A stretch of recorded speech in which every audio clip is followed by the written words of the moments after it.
3 months before, no? Inihikayat na nila, 3 months before yung June 4 na sana nakatakda ng pag-issue po ng summons na yan, sinabi na po, inihikayat na ang Senado na mag-issue ng writ of summons. Ano po ang saloobin nyo dito, Prof? Yeah, actually, tama po yung sinasabi niyo, no? It seems like minamadali nila, no? It seems like, no? Parang, strike while the iron is hot, no? Una-una yung tanong ko is that, ano na ba, no? Nabuo na ba yung impeachment court, no? Kasi nung binasa ko po yung writ of summons nila, nagulat ako. Kasi usual po pag nagsusulat o pag nagre-request tayo sa sa korte, we address the honorable court, no? Pero na-notice ko doon sa kanilang writ of summons, it was addressed to the presiding officer. Si Senator Cheese is just the presiding officer. Yung buong Senado po is the court, no? So hindi po iisa yung judge niyan, right? So yung unang tanong ko, bakit sa presiding officer, no? Bakit hindi niya in-address to the court? And doon, no, it dawned upon me na okay, kasi hindi pa nabuo yung impeachment court. So that's one. So sino ngayon na magde-decide, no, doon sa kanilang motion for the writ of summons kung wala pa naman palang korte. So that's one. Pangalawa, pwedeng sabihin, sige, no, pag-usapan na lang natin to, no, kasi nasabit na, no, nandoon na yung impeachment complaint.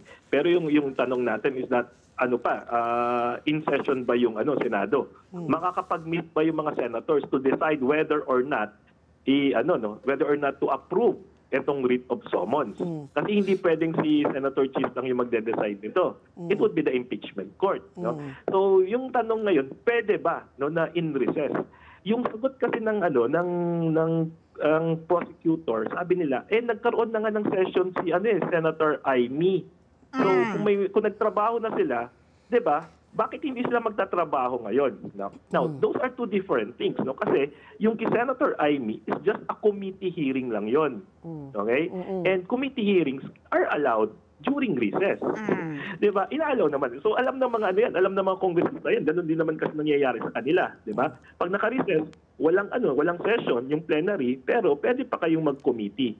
So hindi naman committee lang ang magde-decide nitong kanilang motion for writ of summons, but yung buong Senado as an impeachment court. So for me, parang hindi parang hindi tenable, no, hindi naaayon na na sasabihin nila na sige, no, nagkaroon na ng hearing itong committee ni Senator Amy, so nagtatrabaho na sila, so i-submit na natin to. So for me, medyo premature 'yon. So yun yung medyo nakikita natin, no, na possible. Although today yata is Senator Cheese will actually ask, no, the legal department kung ano ba pwedeng gawin dito, no, kasi nga ngayon lang din natin narinig, no, na although tama yung prosecutors na may rules pa man, no, applicable pa yung rules nung 2011. Pero yung tanong natin, ang tanong natin, impeachment rules, yung impeachment rules ng 2011, ang tanong natin,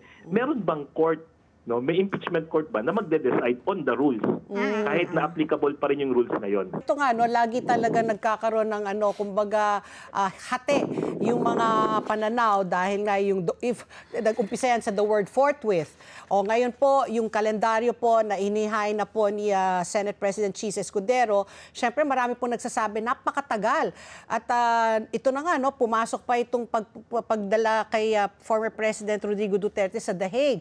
So in terms of, do you think also there will be some sort of, hindi mag-compromise, pero some sort of leeway for the Vice President because she's also now focusing on her father's detention sa The Hague. Will that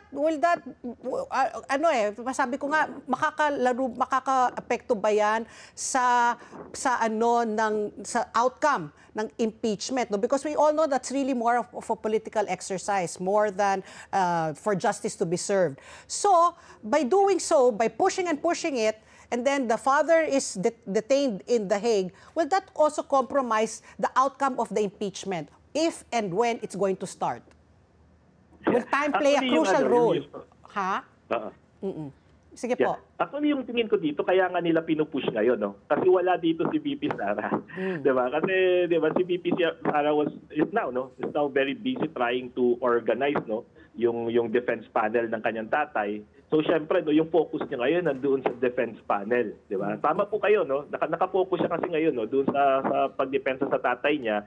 And right now parang yung impeachment medyo naitabi na no. Backseat, oo. Kaya ngayon no, nakita ngayon ng prosecutor na this is the right time to strike no while busy yung kalaban sa ibang bagay, di ba? Busy siya sa kakasikaso sa tatay niya. Ngayon ipitin na natin no.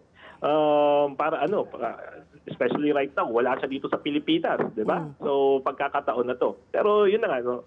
Unang-una, ako personal ko lang naman to, it would be, I think, no, more, for me, kung part ako ng prosecutor, mas madali siguro pag-prosecute. Tama kasi kayo, it's a political exercise. Mas madali ma-prosecute si VP Sara after election.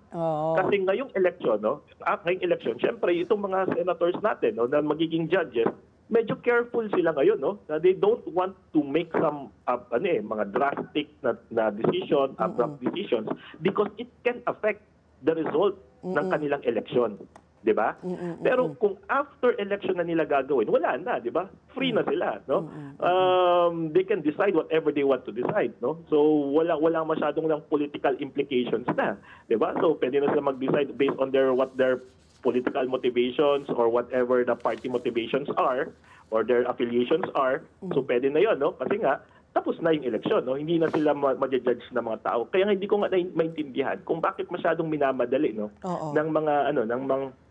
Ng mga prosecutor na ako personally, sa tingin ko lang, na mas madaling i-prosecute si VP Sara after the election and when all the things, no, lahat nitong mga smoke medyo mag-clear out na, 'di ba? Mas madaling ma-prove 'yon, no, kung if there are actually allegations of corruption or misdoings. So you're in favor na sa July 30 mag-umpisa?